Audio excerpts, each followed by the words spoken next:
Mohammed, welcome to the Built Different podcast. How are you today? I'm very well. And yourself? Good, good. Yeah, I was just saying off camera. It's been a nice slow morning today. I'm going against the grain as an entrepreneur. I've been to the gym. I've been to the swimming pool. It's not even 10 o'clock here yet. So yeah, I've been cheating a little bit. Yeah, I understand that it's like a given expectation as an entrepreneur. You get up at 5 a.m. and get everything done before you. But I'm definitely not there yet. I wake up at like 9 p.m. 9 a.m. Roll Oh no. straight into work, and Yeah. I don't even. There's no way I can get up early like you guys. Well, because I've got two kids, I really usually don't have a choice. They're usually up at 5:30 a.m. One is trying to play with the dog. The other one's trying to put YouTube on to watch some crazy YouTube channel. So yeah, my house is or early risers. Anyway, enough about my morning routine. It's great to have you on the podcast. The reason I wanted to reach out to you and get you on the podcast, Mohammed, was because I've had a few accountants and financial experts and CFOs on the show before, and I always find that they have a lot of valuable insights because not only are you running your own business out here in Dubai and you've got clients all over the world and stuff, but you're seeing a lot of the problems that clients face. So not only you might have your own challenges in your own business and your own wins and stuff, but you're also seeing that for other businesses as well, other clients' businesses. So you probably have a unique perspective of what's working, what's not working, um, and we can get a few insights from you. So for anyone that doesn't know you, it'd be great to hear a little bit about your backstory. I know you're based here in Dubai, same as myself. It'd be great to hear a bit about you, why you started the business, why accountancy as well. Yep. So I own a business called Precision Accounting. I made the business to cater to small to medium sized businesses specifically, and then assist those companies in kind of getting their accounts and compliance in order, and hopefully assist in scaling them. And the end goal is actually so that they fire us and we move on to the next business. So really, just getting into that middle ground where businesses are being start up, and then make sure that they uh, kind of scale to the point where they have their in-house teams.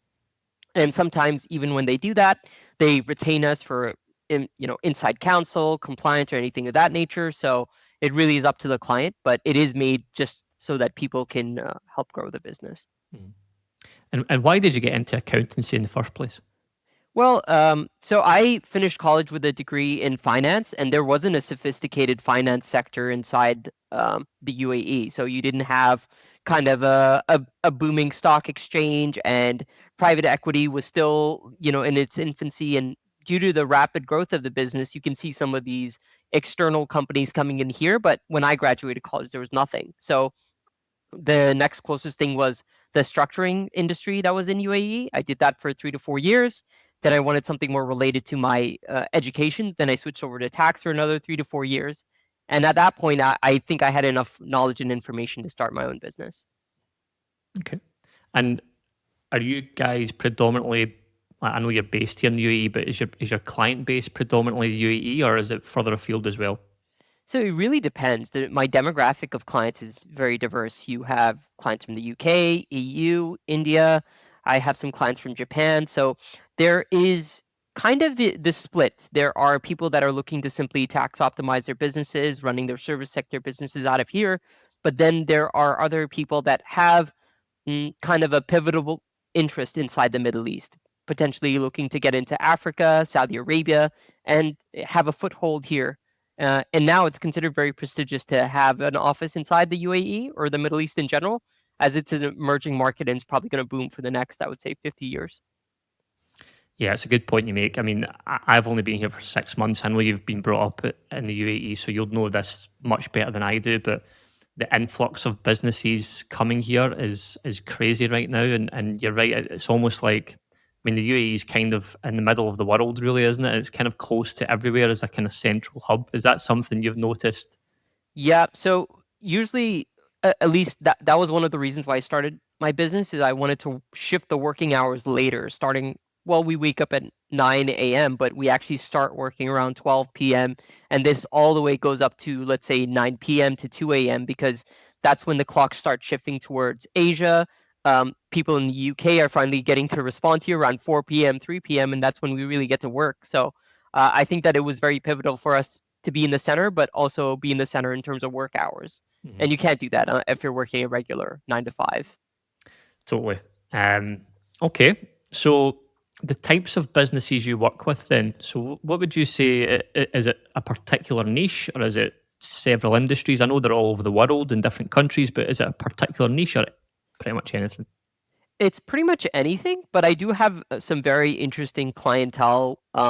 One of my clients owns a major ice cream chain, so I get unlimited free froyo, which is pretty cool. I also have some clients that are kind of travel agencies between here and other countries, so it's very random, and it's always interesting to see these new types of businesses crop up. Anything that you see on social media that's trending is probably something I already manage or assist in managing. So I feel like even business owners are capitalizing on trending opportunities and then jumping on them.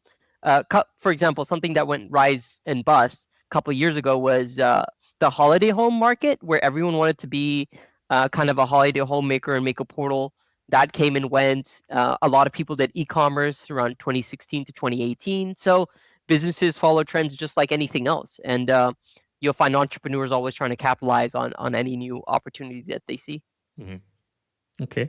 But before we touch on some of the kind of pain points and stuff that you help clients with, because there's a few common threads I find having worked with a lot of businesses myself, started a lot of businesses, acquired a lot of businesses. I've spoke to hundreds, maybe thousands of business owners, and they tend to have the same problems, which I'll come on to in a second. I'm curious. So when it comes to yourself, you've obviously got a client base all over the world, different types of businesses and stuff.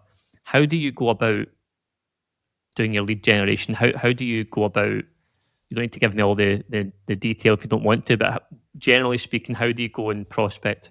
So keep in mind that prior to this, I worked in revenue generation for 3 to 4 years. So, and I was already part of a major company bringing in close to 33% of the complete department's revenue, generating easily anywhere from $500,000 to $1 million per year. And of course, that was with their entire marketing department, lead generation. So the first 8 months of starting my business, it was simply learn how to generate business. You can sell it, but how do you get the people into the door? So initially, when I started my business, I offered a lot of free consultations, free bono work, pre bono work. I would take on cases of people with distressed accounting, and they just had no money to offer me. And I said, okay, I'll do this service for free. And if you find value in it, you could pay me later. So very much, I like to call it the Costco model. We Yeah. offered free samples in abundance, and that led to a loyal following. And we really focused on our quality for our clients. So that began. And then after that, I really focused on social media to provide kind of informative content first. I'm not here to necessarily entertain, but educate. So I Mhm. kept on being on the forefront of educating the market. I keep on trying to be the first person to tell people of a new law or regulation, and that led to very natural increase in clientele. So it sounds like because of the the experience you've got in a previous life, almost that it gave you the tools to grow your own business, to give you the confidence. Because I think a lot of people struggle with. And in fact, let me reframe this a little bit differently. Most accountants in the UK, and I can't speak for accountants here in UAE. I don't know enough of them, but in the UK, they're very bad or very they're not confident when it comes to lead generation, Yeah. and they're obviously very good at the numbers. They're obviously very good at structuring, the finances, the P&L, the balance sheet, etc. But when it comes to prospecting, they're not very good. Um, is that something you've maybe seen from yourself as an advantage compared to other people in your sector? I think that it was over my years of experience working in the UAE. Um, I had the fortunate benefit of working for companies that had overburdened its employees with a lot of responsibility. But, going over that hump, once you've gone through the phase of learning to do everything, guess what? You now know everything. Yeah. You know how to sell, you know how to market, you know how to understand the client's needs and the deliverable timeline. So that was a major advantage. When I started my firm, I actually found other accountants from all over the world wanting to partner up with me, and I agreed to one partner in the UK that I will assist in bringing in the work, structuring the deals, making sure that the deliverables are clear, and accountants, at the end of the day, what they really want is they want to just sit in a dark room Yeah. with a computer, get the work done, and get their portion of the payment through. So I think it was just kind of very fortunate that I found like-minded individuals that I could hire and work with me. But also, building a business and prospecting for business is a full-time job. I don't think it's sensible for you to kind of manage all your clients, respond to them 24/7, and find new clients. I think those skills need to be separated and specialized in. Yeah, yeah, I agree with that, and especially nowadays with AI, it's giving so much competitive advantage to small businesses now because you don't necessarily need a huge marketing team or marketing budget to compete now. You can certainly bridge the gap a little bit with AI. I started an AI business fairly recently, and yeah, some of the results we're getting for clients are crazy. Have you guys started to look into AI in any way or dabble into AI in any way? We have dabbled here and there, engagement, kind of simplistic letters, maybe a bit of assistance to clean up emails. We're still waiting and sitting on the sidelines to see who's going to battle it out and come the top three, top four AI firms, and probably have to integrate them into our workflow. What's interesting though, when I did start the business, I did had the intention to hire a staff of maybe 5, 6, 10 people. That shrunk down to four very well paid people. I'm going to not necessarily use AI to reduce number of staff, but it's caused a lot of clutter that would have required a lot of pain and management to be cleared up. And I can see that being heavily integrated into the future. Hmm. So you've led me nicely onto the staff because I know it's running a business. Nowadays, you can run a business very lean because of AI, as I mentioned, and systems and stuff that are out there. But to have a successful business, you still need a good team around you. You still need to have good people around you. And I don't know about you, but when I was so I've started many businesses, grown many businesses. Some have been great, some have not been so great. And managing people was one of the hardest things that I had to learn on the job because no one really, you don't really get taught how to run a business, never mind how to manage a team of people, really. So the team you've got, how have you found that process? I'm not asking you to tell me if they're good, bad, or indifferent. I'm sure they're all good, but the actual process of recruiting and managing the team, how have you found that process? I believe in very, very heavy delegation. So almost to the point of no checks or no balances whatsoever. But then again, I did hire people with 12, 13 years of experience in the field.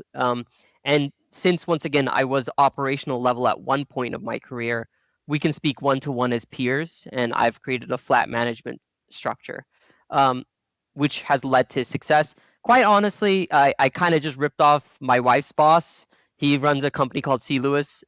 Great guy, learned a lot from him, but he planted a seed into my mind saying, hey, you don't need to manage anybody. You hire top tier talent, you keep them around, you keep them happy, and things kind of run for themselves. And that was kind of 2 decades of advice summarized in a sentence, and that ended up working for me right away.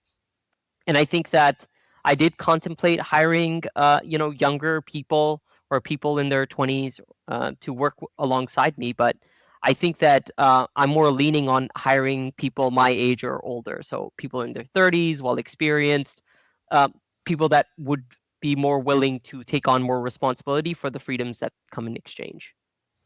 Yeah, that's a great piece of advice that he gave you because it makes a lot of sense.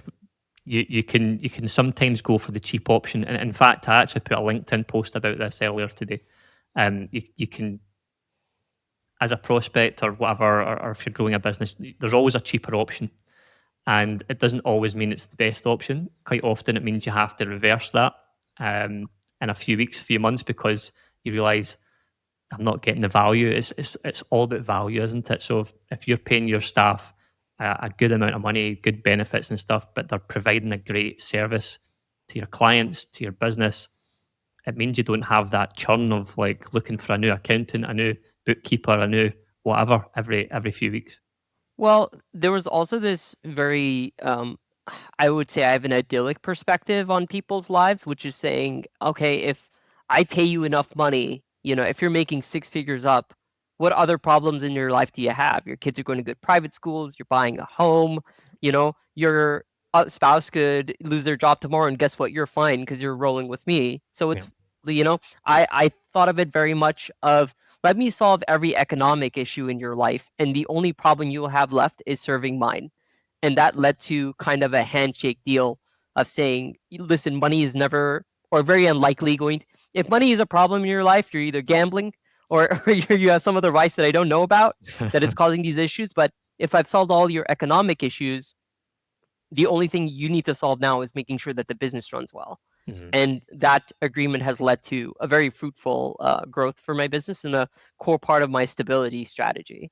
Um, of course, people say I trust people too much or I pay them too much, but that doesn't matter. I think at the end of the day, I need the business to operate almost outside of myself, and that's the end goal. Good. Yeah, that's good to hear. As someone who's got experience of buying and selling businesses, it's good to hear you say that, because a lot of people just kind of stumble into business and they don't have like an end goal. And it doesn't mean you have to sell the business, but you have to, as a business owner, you have to try and build the business so that it can be sold or it can be disposed of in a way that works for you. Otherwise, because I've seen it happen so many times. It actually happened with my mum and dad many years ago. Build the business. There's no succession plan. There's no exit plan. There's no structure around the company to protect the company, protect the assets, and it can go under very quickly. Uh, that can happen across any industry, any jurisdiction, any size of business as well. Um, okay, so in terms of your clients, then, I mentioned earlier that as in my line of work, I come across a lot of business owners, and they all have similar issues. Again, I'm basing this on nearly 10 years of speaking to business owners in different capacities. But when I speak to most business owners, specifically in the UK, main issues, they don't know their numbers, they don't track cash, they don't know if they're making any money, they they don't know if they can last. They might think instinctively they've got enough money to last till the end of the year, but in actual fact, they don't. They have no correlation as to what's coming in, what's going out. In your experience, you might have a completely different experience of this, but is that fair for most business owners that they don't understand the numbers, they don't track cash, they don't know if they're making profit? I think that the unique issue inside the UAE is them not realizing that you may not have a progressive corporate tax here, you may not have an income tax here, but you pay a pretty penny for government services. So licensing costs, visas, insurance, all these things that would generally be like a couple $100 in the UK is now you're looking at 10 grand just to start. So I think that a big solution that we provide is that we set the goalposts of where success begins and failure is now a real reality, and then making sure that if they are failing, we are empathetic and sympathetic towards their plights and kind of close things off quietly Yeah, and make sure that they handle over the UAE because the communication, there's still a massive gap between the different entities, whether it be the tax authority, the free zones. They're not exactly clear on what you should or shouldn't do. So I think that the core value that I bring is let them know, listen, if you're not making 150 grand USD annual revenue, bare minimum for one person, you might as well shut down tomorrow. And I have these conversations of saying, listen, let's just say his name's Chris. Chris, things are going south. We need to prepare for a shutdown, or you need to move towards some other strategy that will bring you more revenue, or you need to close things down. And it's not something you want to hear from your accountant per se of what they can or can't do, but we just kind of create these barriers for success and failure and guide them towards what that looks like. So maybe they won't take that a 1 month vacation in Europe and go through 20 grand of cash Yeah. in 2 weeks. But I think it's important that you do that for your clients, is that you let them know uh, where success lies. Because if they don't succeed, guess what? They're going to cancel their bookkeeping packages. They're going to cancel my services, and I lose out too. So I think my business is fairly symbiotic in the nature, in nature, where we really depend on our client's success for ourselves to be successful. So Mm. I think that's where we're unique. Is we have to make sure people work well and Mm. know the barriers for failure.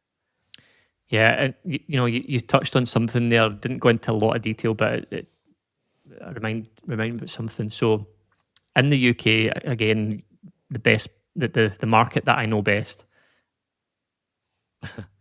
maybe 8 or 9 out of 10 business owners, I don't know why necessarily, but they don't rate their accountant, and it's because most accountants in the UK, they effectively they don't do any like forward planning, or it's very reactive. So the only time that they'll hear from the accountant is at the end of the year when the yearly accounts are due, and then the business owner gets slapped with a corporation tax bill, Yeah. or whatever. And I know I know there's corporation tax here in the UAE, but as you've just highlighted, it's kind of the same in the sense that you've got the fees to consider. You can't just spend all the money without a Yeah. consideration that there's actual costs to come down the line here.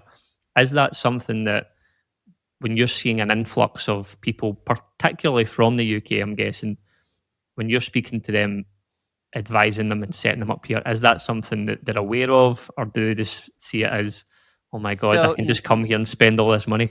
so this is what caused a lot of conflict of previous places I've worked, more reasons that I've spoken to, and an idea that no company has allowed me to execute. I had to literally start a business in order to execute on my vision. So we conduct something called in-depth feasibility studies, where I look at the revenue that they're making currently in their current jurisdiction, wherever that may be. And then I present all the costs, corporation tax, licensing. Sometimes it goes a little personal, and I'm scouting different schools for their kids and their health insurance. And it goes pretty in depth of saying, basically, and this is where the conversation starts, of determining their green lines and their red lines, of making sure whether it's even worthy for them to move out here or not, or whether they should not consider it at all. And this is just a monetary perspective. There's social isolationism, like moving your kids out here into the Middle East. It's not going to be easy for them to adapt here. So I think it's a holistic approach that I try to do. And I think that, unlike the UK or any Western country, you're not just going to be able to file bankruptcy and walk away. No, if you owe the government money for something you haven't done, guess what? You're paying it no matter what. Like, it's going to happen, or you could lose the chance of losing your entrance to the UAE permanently, which is a pretty big loss for something you wanted to try. So I think that we do our best as chronic warriors, and everyone that works for me is just a mom, basically. Like, we're basically just worrying about people 24/7, and the reason for that is that the consequences are so high.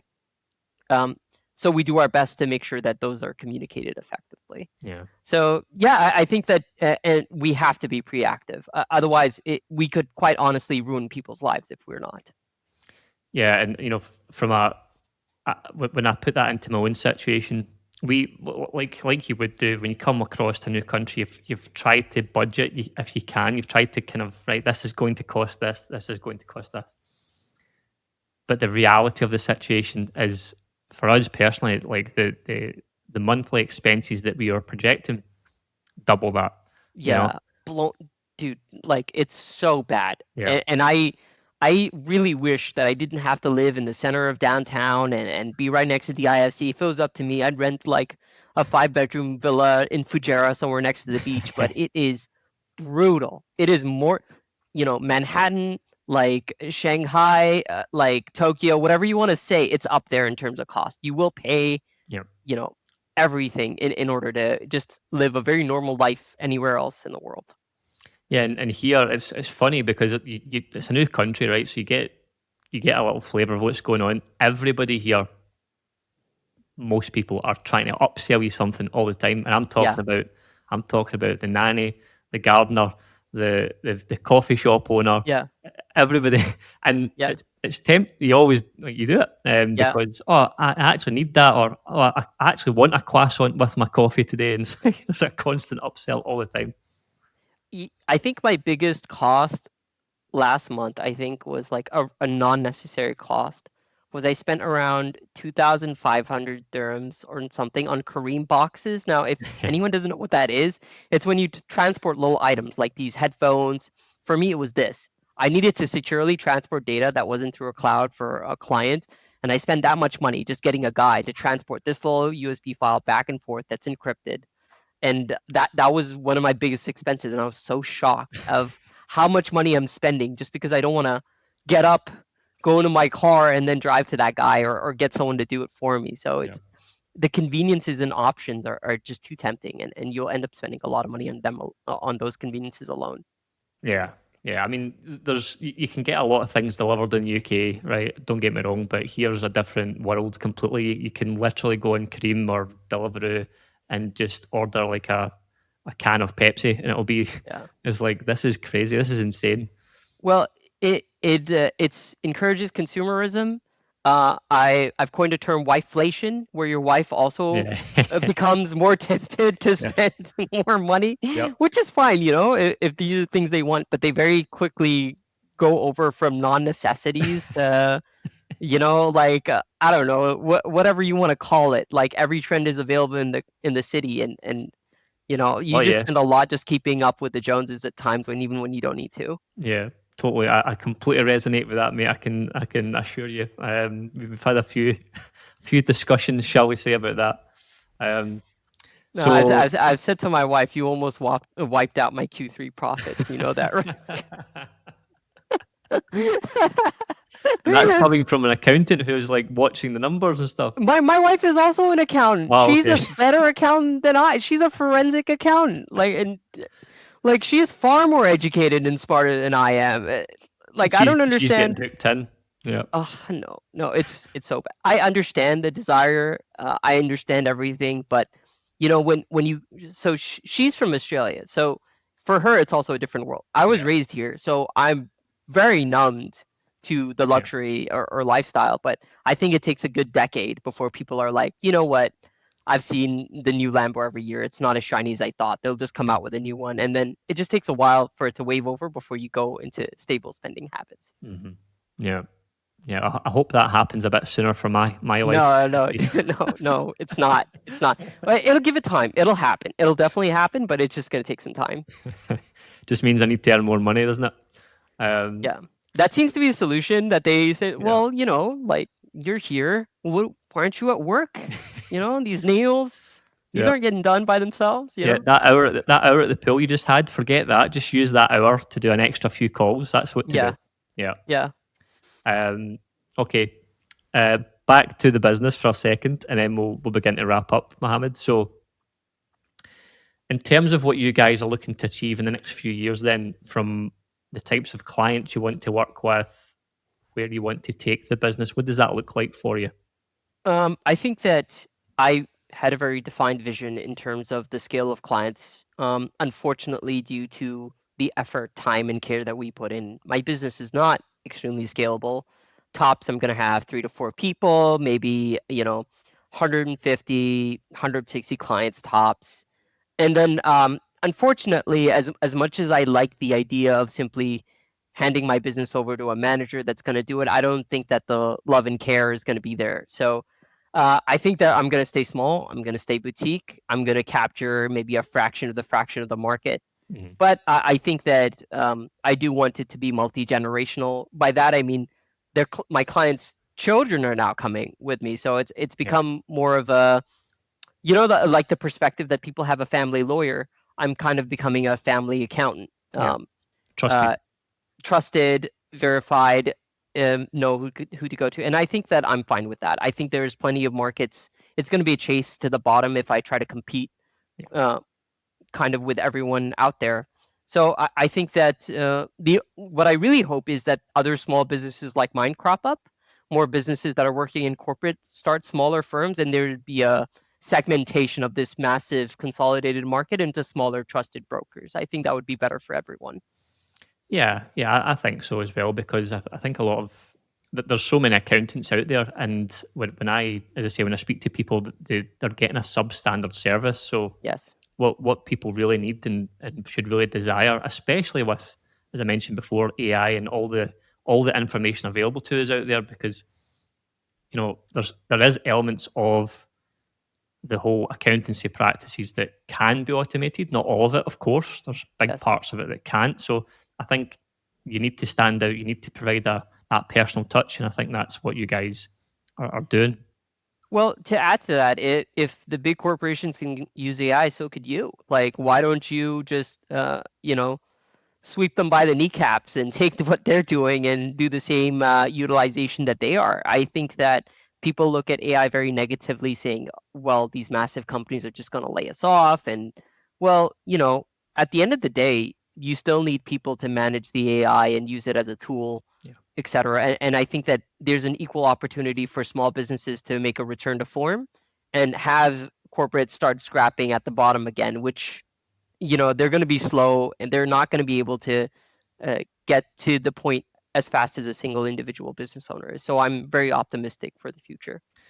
Yeah, and I've said this a few times actually. I think there's a very good argument to say that traditional type businesses that have like a labour component involved in them, they they have a good chance of becoming more valuable now in the future, so long as they integrate AI with those businesses. Now, service-based businesses like accountants, like marketing agencies, they can actually still be extremely valuable despite the fact that it's mostly computer-based and stuff, as long as they're doing what you're doing and have that face-to-face relationship with clients, really in-depth relationship, because that's AI is great. AI does a lot of things, but what you can't replace is that human interaction and connection. I've really pushed to stop crunching numbers and start talking to the people. Mm. And I think that at the end of the day, that is going to be the biggest value add, is that even if you were to churn out a bunch of data and books, the clients are not going to be able to understand what exactly everything means or why things are the way they are. You're still going to have to be that bridge for communication and clarity for them. And at the end of the day, talking to a robot's cool, but I always prefer talking to people, always. And I don't think that is going to change anytime soon. Yeah, totally agree with you. Okay. Mohammed, it's been fantastic to speak with you. Before I let you go, if anyone wants to reach out to you to find out how to set up in the UAE, how to become a client of your guys, what's the best way to reach out to you? So you could go to my website. It's pacc.ae. All my socials are connected. If you click the little WhatsApp button, it goes straight to my phone. So I'm very easy to get a hold of. And then you could find all my socials there as well. Awesome. Awesome. It's been a pleasure. I'm sure we'll catch up in a few different ways after this, Mohammed. But great to have you on. A lot of great insights. Hope everyone enjoyed that, and we'll speak to you soon. Perfect. Thank you for your time. Thanks, mate.